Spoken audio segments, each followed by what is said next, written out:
Welcome to our channel, and today we're counting down our picks for the top 10 scariest archaeological discoveries. It's very common to put a sickle over the neck of the person who could be a vampire. For this list, we'll be looking at the most terrifying and disturbing archaeological finds ever made. Which of these freaks you out the most? Let us know in the comments.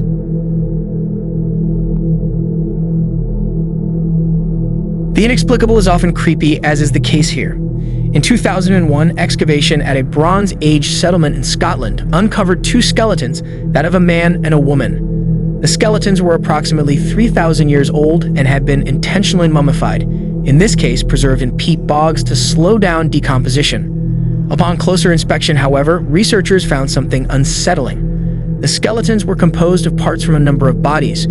The woman was made up of a male skull, female torso, and unidentified arm, and the man actually comprised bones from three separate males. Essentially, a human skeleton jigsaw puzzle with no explanation.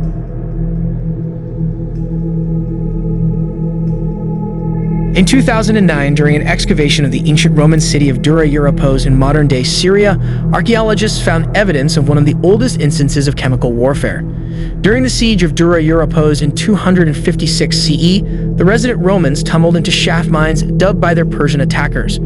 20 Romans were killed, not from swords or spears, but a lethal cloud of sulfur dioxide created from burning sulfur and pitch. Once inhaled, the smoke turned to acid in the soldiers' lungs and killed them. Though chemical warfare may seem to be a more modern technique, its origin clearly dates back a long way.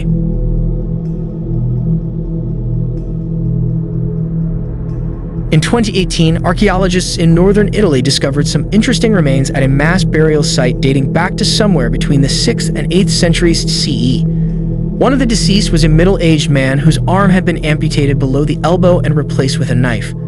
Upon further examination, the researchers found evidence that he had worn the weapon as a prosthesis. The signs of extreme wear on his teeth and an unusual bone ridge in his shoulder all suggested that he had held the knife with straps that he frequently tightened with his mouth. They also found a buckle and some decomposed material, thought to be leather, near the pointy prosthesis. Serious medieval badass or terrifying old-timey serial killer? You decide.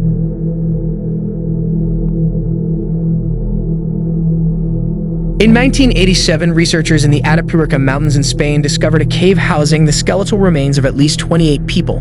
The bones were dated around 430,000 BC, and after a years-long effort, the researchers discovered that one of the deceased had been murdered. They painstakingly pieced the skull back together and found two head wounds. The age and sex of the victim were unclear, but what could be determined was that they had been repeatedly hit with a blunt object, such as a spear or stone axe. It's eerie to think that this crime may have gone undiscovered for hundreds of thousands of years.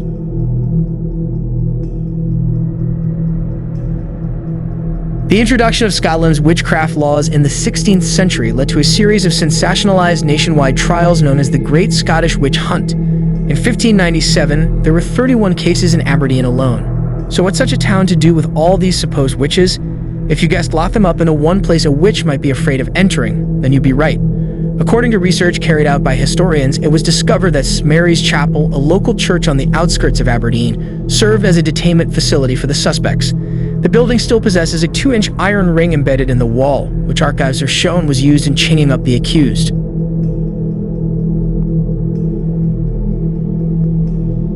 Upon excavating a 17th century cemetery in Drosko, Poland, researchers discovered a few odd graves. Some of the deceased had been buried with heavy stones or sickles placed on their necks. It's thought that these measures would prevent any posthumous mischief. Traditional Slavic cultures were known to cremate their dead, as they believed only this process would release their souls. But sometime between the 7th and 9th centuries, after missionaries converted them to Christianity, they began burying them instead.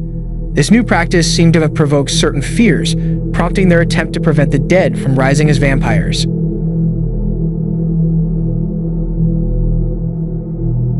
In 1845, two ships, the HMS Erebus and the HMS Terror, set off from England on an expedition helmed by Sir John Franklin. Franklin was a seasoned explorer who wished to travel across the Canadian Arctic in an exploration of the Northwest Passage. The two vessels, which carried 129 crewmen total, soon became trapped in the ice and were never heard from again. The sailors on board were exposed to terrible conditions and began dying of various causes, including lead poisoning and hypothermia. Later expeditions made some truly gory discoveries among the wreckage that seemed to suggest some of the sailors may have turned to cannibalism when they ran out of food.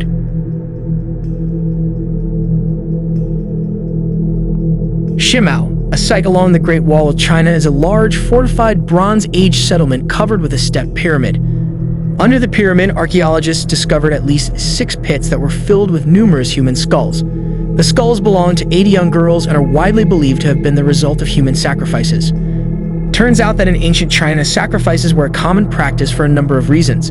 In some cases, they were made as offerings to the river god Hebo. In others, they were carried out as funeral rites, in which slaves were buried with their owners or concubines with their lords. However, it is still unclear why exactly these 80 girls were sacrificed.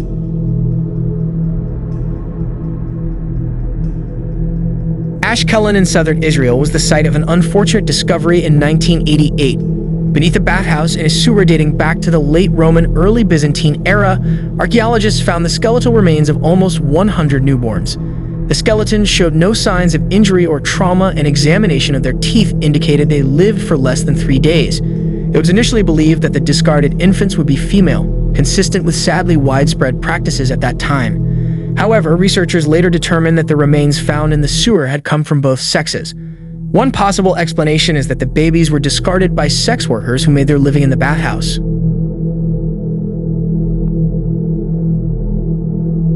As if Australia didn't already have enough scary things, there's also a place dubbed Murder Island.